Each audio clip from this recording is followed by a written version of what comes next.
بسم اللہ الرحمن الرحیم۔ اللہ تبارک و تعالیٰ نے سورۃ الحجرات میں بڑے ہی ایک انداز میں اپنے بندوں کو سمجھایا ہے کہ اللہ تعالیٰ فرماتا ہے لا تقدموا، اللہ اور رسول اللہ صلی اللہ علیہ وسلم سے آگے نہ بڑھو۔ اللہ تعالیٰ فرماتا ہے فتبینوا، خبر کی تحقیق کرو۔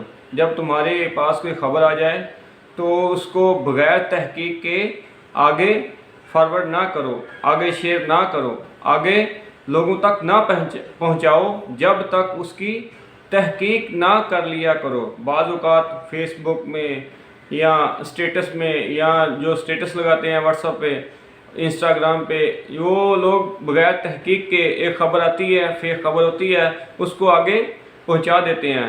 تو اللہ تعالیٰ فرماتا ہے فتبینوا، خبر کی تحقیق کر لیا کرو۔ جب تمہارے پاس کوئی خبر آئے تو اس کی تحقیق کرو، اس کے بعد اس کو آگے شیئر کرو۔ اللہ تعالیٰ فرماتا ہے ولا تجسسوا، دوسروں کی ٹو میں نہ رہو، کہ دوسروں کے عیب تلاش نہ کرتے پھرو۔ اللہ تعالیٰ فرماتا ہے ولا یغتب، ایک دوسرے کی غیبت نہ کرو، ایک دوسرے کی غیبت نہ کرو۔ اللہ تعالیٰ فرماتا ہے فَأَصْلِحُوا، صلح کرواؤ۔ جب کوئی جھگڑا دیکھو، جہاں پر جھگڑا ہوا ہو یا لوگ جھگڑ رہے ہوں، تو تمہیں کیا چاہیے؟ تمہیں چاہیے کہ اپنا کردار ادا کرو، ان میں صلح کرواؤ، اپنی طرف سے کوشش کرو کہ ان کی صلح ہو جائے، جھگڑا ختم ہو جائے۔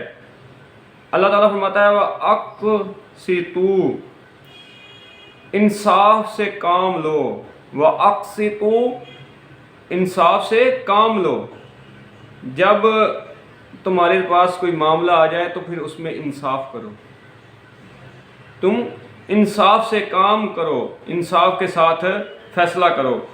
اللہ تعالیٰ فرماتا ہے لا یسخر، مذاق نہ اڑاؤ، بلا وجہ کسی کا مذاق اڑانا، کسی کو تکلیف دینا، کسی کو آزا دینا، یہ اللہ تعالیٰ کو پسند نہیں ہے۔ حالانکہ جب کسی کا مذاق اڑایا جاتا ہے تو کیا پتہ ہے کہ اس کے دل میں، اس بندے کے دل پر کیا گزرتی ہے۔ اللہ تعالیٰ فرماتا ہے کہ کسی کا مذاق نہ اڑاؤ، ولا تلمزوا، تانے نہ دو۔ بعض اوقات ہوتے ہیں لوگ ایک دوسرے کو تانے دیتے ہیں کہ میں نے تیرے لیے فلاں کام کیا۔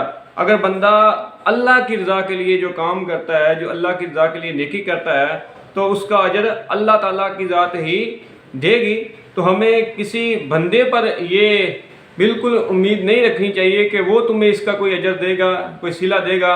اگر اللہ کی رضا کے لیے کیا ہے تو اس کا صلہ بھی اللہ تعالیٰ ہی دے گا۔ اللہ تعالیٰ فرماتا ہے وَلَا تَنَابَزُوا بِالْأَلْقَابِ، برے ناموں سے نہ پکارو، لوگوں کے ناموں کو مت بگاڑو، جو برے نام ہیں ان کو مت ان لوگوں کو پکارو۔ اللہ تعالیٰ فرماتا ہے اجتنبوا کثیرا من الظن، بدگمانی سے بچو۔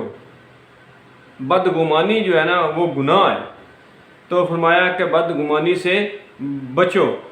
ایک خوبصورت معاشرہ کس طرح تکمیل پا سکتا ہے، یہ اللہ تعالیٰ نے سورۃ الحجرات میں بتایا ہے کہ جب تمہارے پاس کوئی خبر آئے اس کی تحقیق کر لیا کرو۔ جو اللہ اور اس کے رسول صلی اللہ علیہ وسلم نے تمہارے لیے حدوں کو مقرر کر دیا ہے، ان سے آگے نہ بڑھو، اور دوسروں کی ٹو میں نہ رہو، دوسروں کے عیب تلاش کرنے میں نہ رہو۔ فرمایا کہ ایک دوسرے کی غیبت نہ کرو، کیونکہ جو بندہ غیبت کرتا ہے وہ اس طرح ہے کہ جس طرح وہ اپنے مردہ بھائی کا گوشت کھاتا ہے۔ فرمایا کہ جب تم دیکھو کسی کو جھگڑتے ہوئے تو ان کی آپس میں صلح کروا دو، انصاف سے کام لو، انصاف سے کام لو۔ جب تمہیں کوئی اختیار دیا جائے کہ تم اس میں انصاف کرو، عدل کرو، تو تمہیں چاہیے کہ ان دونوں میں انصاف سے کام لو، اور کسی کا مذاق مت اڑاؤ، کسی کا مذاق مت اڑاؤ، کسی کو تانے نہ دو، تانے نہ دو۔ برے ناموں سے لوگوں کو نہ پکارو، بدگمانی سے بچو۔ یہ وہ چیزیں ہیں جو ہمارے معاشرے میں پائی جاتی ہیں، جو ہمارے معاشرے میں پائی جاتی ہیں، جن کی وجہ سے ہمارا معاشرہ بگڑتا چلا جا رہا ہے۔ اللہ تعالی ہمیں ایسے کاموں سے، ایسی چیزوں سے بچنے والا بنائے جن سے اللہ اور اس کے رسول صلی اللہ علیہ وسلم کی ناراضگی ہے۔ اللہ تعالی ہمیں ایسے کاموں کی توفیق عطا فرمائے، اور ایسے کام کرنے کی ہم سب کو توفیق عطا فرمائے جس میں اللہ اور اس کے رسول صلی اللہ علیہ وسلم کی رضا ہے۔ جب ہم ان چیزوں سے جو برے افعال ہیں ان سے بچیں گے تو انشاءاللہ تعالی اللہ کے فضل سے، اللہ کے کرم سے ہمارے معاشرے میں بہتری آئے گی۔